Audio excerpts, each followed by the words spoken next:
ناظرین ہماری باتیں جاری ہیں جناب اقبال ترین صاحب سے. ابھی ہم اقبال ترین سے ہم نے بچے تھے تو ہم نے دیکھا محترمہ مرحومہ غزالہ رفیق کے ساتھ دوسرے لوگوں کے ساتھ اور جو پہلے خود بہروز سبزواری کی بات کی. تو ابھی ہم ان سے پوچھیں گے کہ اس گھٹنا چکر میں کیسے پڑے اور یہ اسکرین اس کو کیسے بھائی اور یہ اس کو کون اس کو کس نے دھکا دیا یا کیسے پاپڑ بیلے کے ادھر پہنچے. جناب اقبال ترین صاحب آپ یہ ساری بات بتائیں کہ کیا ہوا. سب سے پہلی بات یہ ہے کہ میں ناظرین کو ایک چیز کی نشاندہی کرنا چاہ رہا ہوں کہ ہمارے دوست ایوب صاحب دیکھیے کتنے ذہین اور کتنے آرٹسٹک آدمی ہیں اور کتنے ٹیکنیکل آدمی ہیں. انہوں نے بڑے پیار سے مجھے بڈھا کہہ دیا کہ جب ہم چھوٹے تھے ہم بچے تھے تو آپ نے بات کی ہمارے فائن آرٹس اور ایکٹنگ کی کہ میں ایکٹر تھا, پرفارمنگ آرٹ کی.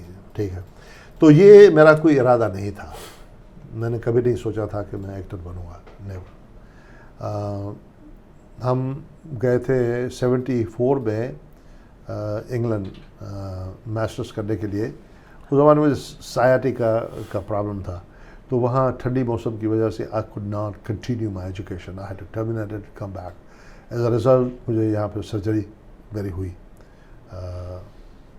تو ہمارے پرانے دوست تھے یونیورسٹی کے زمانے میں, ہارون پروڈیوسر تھے مرحوم. ہاں, تو انہوں نے ان کا پہلا ڈرامہ جو تھا وہ دنگی منج دریا علی بابا کا وہ ان کا پہلا ڈرامہ آؤٹ ڈور کا پلے تھا, کشتی میں جو تھا. تو ان کا دوسرا پلے جو تھا وہ انڈور پلے تھا اور وہ فرسٹ انڈور پلے تھا جو اسٹوڈیو میں. تو درد جا پڑلاؤ was the name of that play and that was written by آگا سلیم and produced and directed by Haroon. اور اس میں ساوتری تھی ایکٹر اور لاشاری نور محمد لاشاری تھے اور ہماری بڑی محترم تھی, بڑی زبردست ایکٹریس تھی. میری بدقسمتی ہے کہ میری میموری جو ہے وہ مجھے فیل کر رہی ہے. روشن عطا. تو وہ ہماری ماں بنی تھی. بڑی چھوٹی سی اسٹوری تھی کہ میں غریب کا بچہ ہوں, یہ ہوں وہ ہوں, پھر میں بڑا امیر بن جاتا ہوں تو اپنے ماں باپ کو جو ہے وہ بڑی پارٹی ہوتی ہے اور اس میں جو ہے وہ بلاتا ہوں تو I am not proud of declaring them my, تو ان کو نوکر کر کے میں پیش کرتا ہوں. تو پتہ نہیں اس نے مجھے کہا کہ یہ جب سے مجھے یہ ڈرامہ ملا ہے تم میرے ذہن میں تھے اور عجیب بات ہے کہ تم یہاں ہو. میں نے سنا تھا لنڈن میں ہو تو تمہیں یہ کرنا چاہیے. میں نے کہا یہ کمال کرتے ہیں, مذاق کرتے ہیں, مجھے کیا پتا ایکٹنگ کرنا چھوڑ دو, ایکٹنگ کو چھوڑ دو, ایکٹنگ تمہیں کرنی نہیں ہے, you be what you are. تو وہ پہلا ڈرامہ کوئی میرے خیال میں غلطی سے بہت اچھا ہو گیا شاید. تو پھر پیپل ور کائنڈ اینڈ میں ڈرامے کی شوٹنگ ہی کر رہا تھا پہلے پلے کی. تو ایک پروڈیوسر تھے عارفین جو اردو کے سینئر پروڈیوسر, تو وہ پینل پہ جا کر مجھے دیکھ رہے تھے, وہ شوٹنگ دیکھ رہے تھے. اچھا. ہاں, تو جیسے سین ختم ہوا, ختم ہونے والی تھی ریکارڈنگ, وہ نیچے آئے اور کہا کہ میرا نام عارفین ہے اور میں ایک سیریل ہے اور میں اس کو آپ کو انٹروڈیوس کرنا چاہ رہا ہوں اس پہ اور آپ کو رول دینا چاہ رہا ہوں. تو اردو کا سیریل ہے. تو میں نے کہا میری اردو تو بڑی پھٹیچر ہے, میں تو اردو میری اچھی نہیں ہے. کہنے لگا چھوڑ دو تم سیکھ جاؤ گے. تو اچھا مجھے یاد ہوتا کہا کیا اردو پلے میں کوئی سندھی باپ نہیں ہو سکتا کیا؟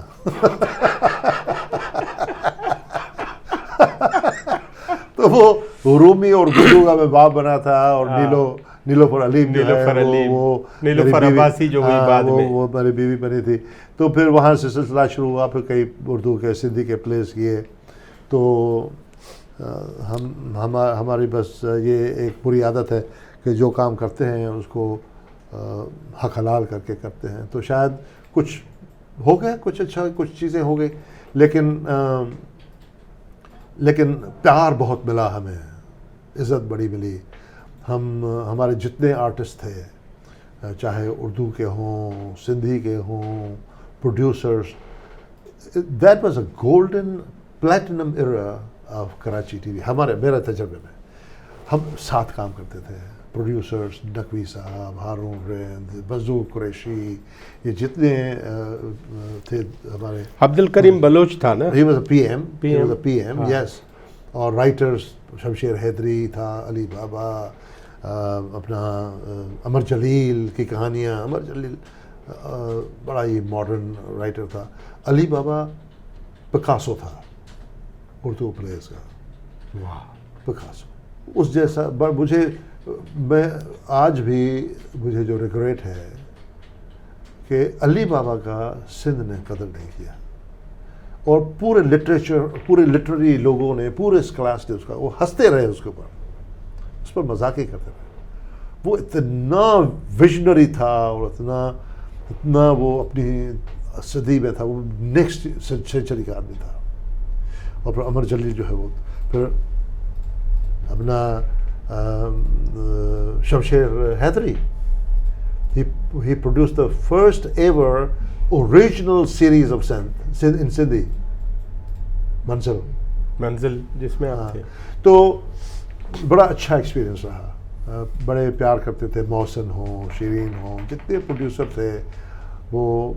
میں نے ایمانداری کی بات ہے, میں نے ڈسکرمنیشن نہیں دیکھا. قاسم جلالی, یہ وہ ان کے پسندیدہ تھے ایکٹر. ٹھیک ہے, وہ جیسے میں نے کہا کہ میرے مینٹور نے بتایا تھا کہ do business with those with whom you feel comfortable doing business with.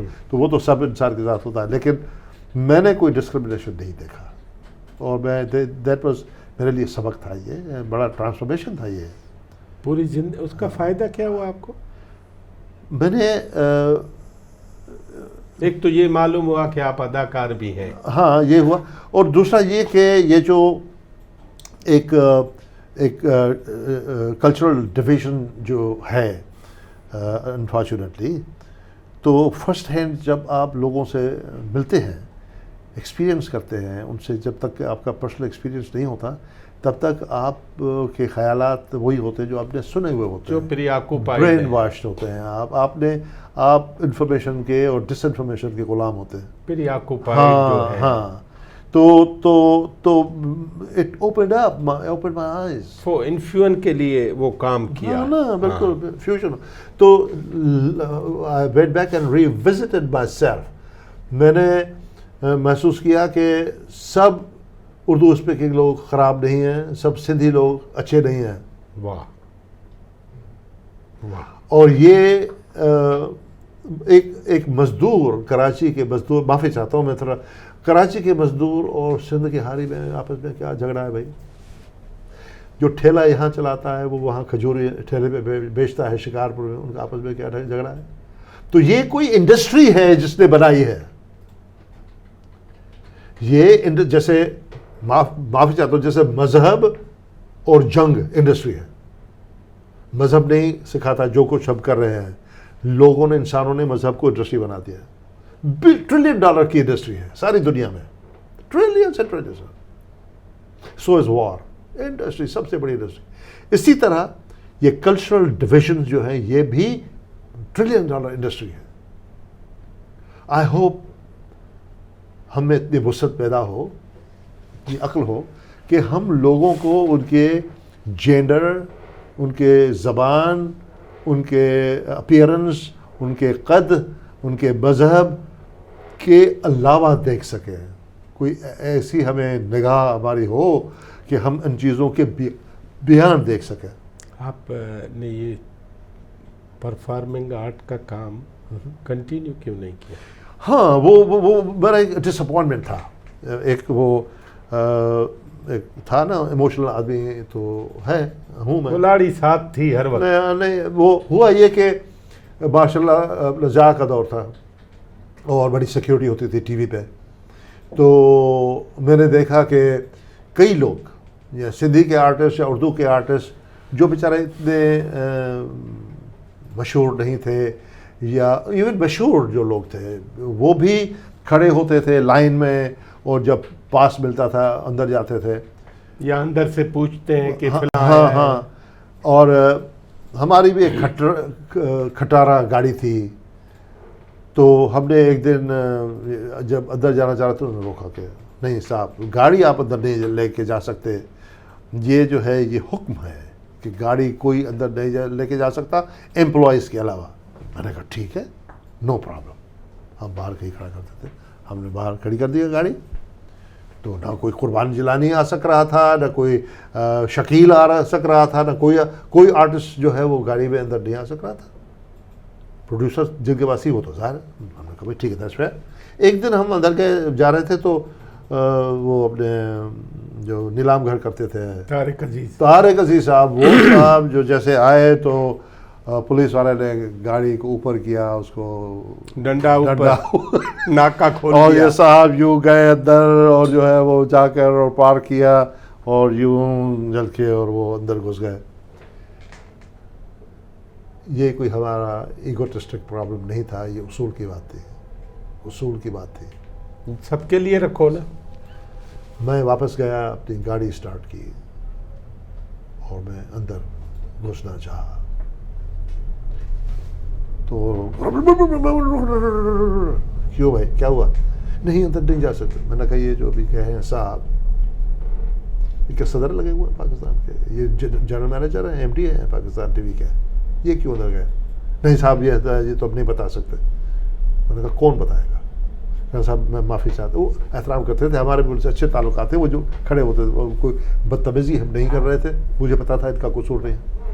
تو جنرل صاحب یہ تو ہم نہیں کر سکتے. اور میں نے کہا جو کر سکتا ہے ان کو کال کیجیے, ان کو بولیے کہ اقبال ترین وہاں کھڑا ہوا. اور میرا پروگرام تھا, وہ اپنا بیت المسرور پروگرام کر رہا تھا, وہ میں کمپیئر تھا اس کا, تو وہ اس کی ریکارڈنگ ہونے جا رہی تھی.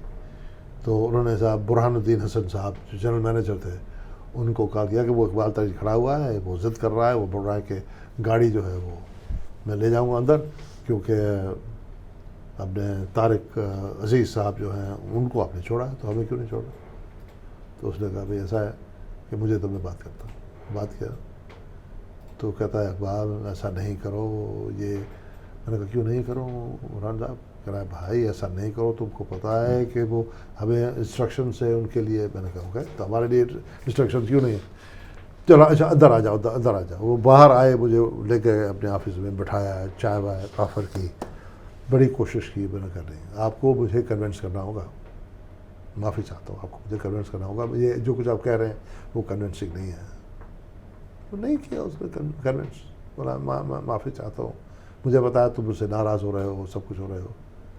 میں نے کہا بات یہ ہے کہ یہ آپ کے خلاف بھی نہیں ہے, یہ آپ کے خلاف بھی نہیں ہے, آپ کو بھی چیک ملتا ہے, نو کریں, یہ آپ کے سسٹم کے خلاف ہے. میں اس سسٹم کے اندر نہ میں شودر ہوں, نہ میں غلام ہوں, اور نہ ہی میری تقدیر آپ کے ہاتھ میں ہے, اور نہ میں بیعت کروں گا آپ کی پروگرام کے لیے.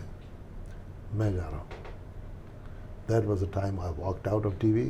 I did not complete the recording, and that was the last day. I never went back to PTV. پھر ہم نے کہا اب یہ ملک رہنے سے گیا. ہم نے کہا کہ بھائی انشاء جی اٹھو اب کچھ کرو. پھر امریکہ گئے. ہاں, وہ راستہ کس نے دکھایا؟ وہ میں نے خود اس واقعے کے بعد آپ نے ہاں میں نے کہا اور وینیوز سوچے. ہاں, اور میری ایڈورٹائزنگ ایجنسی تھی انوویٹرز کے نام سے, طارق روڈ پہ میرا دفتر تھا, اور اچھے خاصے کسٹمرز تھے. اور لیکن ضیاء الحق کے بعد ہوا یہ کہ لوگوں نے بہانے ڈھونڈے پیمنٹس نہ کرنے کے لیے, کہ حالات خراب ہیں, حالات خراب کے نام پہ بھی حالات خراب ہیں, آپ کے گھر کے حالات تو صحیح ہے, اب بس پیسے تو ہے تو ہمیں کیوں نہیں دے رہے ہیں ہمارے پیسے, یو او بھی دما نہیں, وائرل چکے بھی دما نہیں, حالات خراب ہے. اچھا ہو گیا, ٹھیک ہے. تو صاحب یہ حالات خراب کا سلسلہ جو چلا, تو ہمارے پاس تو جو ہم او کرتے تھے, جو میڈیا کو او کرتے تھے, we did not have ability to pay them. So we had to borrow, we had to do a lot of stuff, and I was not able to finance my work. کیونکہ یہ تو کافی initial investment چاہیے ہوتا ہے اور burden بھی ہو گیا. تو I had to sell it to somebody else. پھر کیا کیا؟ میں نے دیکھا اگر گو تو دین آئی اسٹارٹیڈ ریسرچنگ. پھر میں نے MBA میں ایڈمیشن میرا ہو گیا.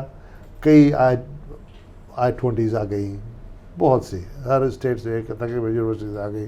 انہوں نے کہا بھائی ٹوفل کرو, ہم نے کیا, بہت اچھا اسکور آیا ٹوفل میں. حالانکہ میں گاؤں میں چھوٹے چھوٹے گاؤں میں پڑھا ہوں, کوئی انگلش میڈیم میں نہیں پڑھا, لیکن اچھا اسکور آ گیا. تو دین آئی لیفٹ آسٹن ٹیکسس.